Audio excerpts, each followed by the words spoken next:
Alright, I hear on TV all the time they're looking for evidence of giants and of ancient contact and all that business, and I have all of that right here. And I have giant specimens that were DNA tested, over 200 feet tall, really. And this is also a giant tendon, and this is a advanced tire track of like a four-wheel drive vehicle that was driven over this tendon as it was drying out. And I believe this was directly after the Great Flood, when apparently all the giants were killed off. Now this is the bloody sheathing, which is called the synovial sheathing, which is bloody and slippery, and it coats the tendons and they slide back and forth in it. And this is the structure of the tendon. Now I'm going to show you what an Achilles tendon looks like. Alright, this is an Achilles tendon. You can see the same fibers. Those are the sinuous fibers that are coming out of the tendon enthesis ball. And down inside here, there's highly mineralized, and it's called plagioclase. And around that is a red, bloody, gooey stuff that keeps the mineral from tearing into your bone. And that is the heel. And up here, right across here, there's a place called the abrupt transition. And that's where they break. And these are found all over the world. Alright, this is tendinous structure. You see these stripes, these like little bars. Well, inside of these bars, there's a ton of little fibers like this here. There's a zillion of them. And then the synovial sheath coats this band. Then look at this structure right here. I claim there's giants all over the earth, and I'll show you why I say that. Alright, you saw that last tendon shots. The bottom structures are exact same as this. And this is the bloody investment, which is the ferrous oxide, red blood. Fully understood what it is. You know, that's what it is. And here is the fibrous calcified minerals that create your tendinous material. And tendons are made out of collagen type 1, which is calcium and the bone materials in a certain structure where it's flexible. And by the way, they're all the same age. These are just been carved. There's a tendon structure the kids are sliding on. It's been all smoothed out, but there's that red slurpy stuff like we saw in the tire track one. Alright, here's some more tendinous material, and here it is right here. And if you went to where they broke on the edge, you'd find that there's going to be some red slurpy in there as well. And they are all over the world. And all the ones that are blocks, I'll show you another thing in a second. Alright, this is what a tendon looks like in microscopic shots over here.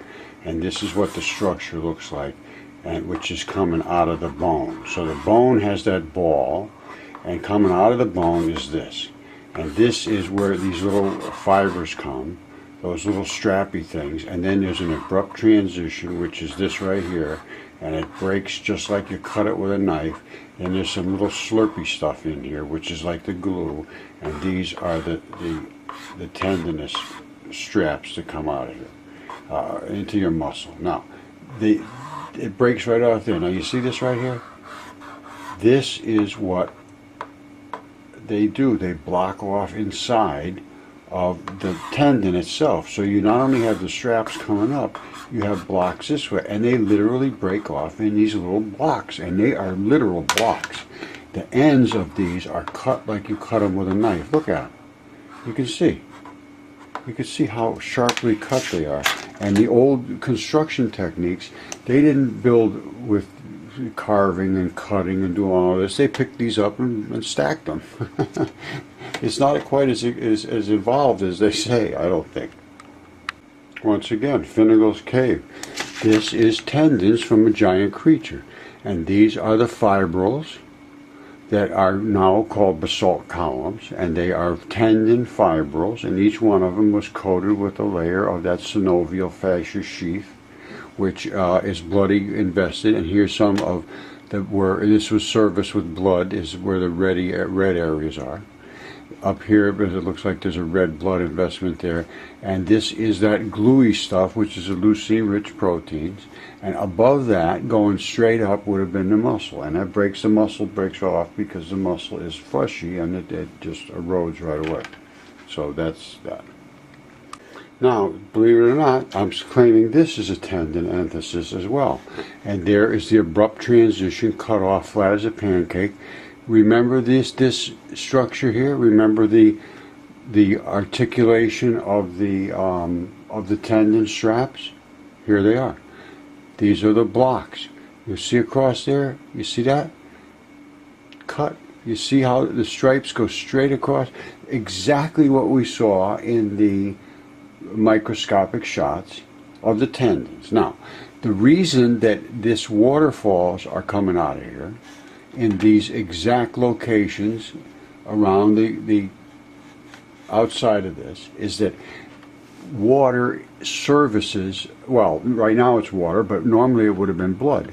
And in the ground is the heel of this enthesis, and that has arteries and veins in it. Now the veins don't blow out because they have clamps inside them, but the arteries, the blood literally blows out, washes out of them, and you get plumbing built right in. So deep in the ground, it's just creating an artesian well, and the water pressure is pumping up to the top of this plateau, and there's little, they call them, well, they're blood vessels, and they're arterial blood vessels, and they break off, and then now it's pumping water up through and out in these exact locations. And this is because of the structure of creatures and where the blood flows. All these things are seen, and as another thing I have to tell you is that the pyramids were also made of these things. These are the bases of all of these huge structures, I believe, the monolithic structures, including Herodium, or I believe that's the name of it. It's King Herod, I think, built it. A huge structure, and they marvel at that. And also Machu Picchu, there's water coming up out of there because it was a tendon assembly. And all these things were from giant creatures that the earth is made of. That's all I can tell you. Now, and here's another thing that I'm sure is pretty much of a fact. When they come across these things in ancient times, they broke the pieces off the top and put them down this way and made a pyramid building from the top down. Now, the ones they didn't turn into pointy little pyramids, they made tops on them, and they used the water and lived up there, and you know, for protection reasons and so forth. So they had a lot more going for them than we think.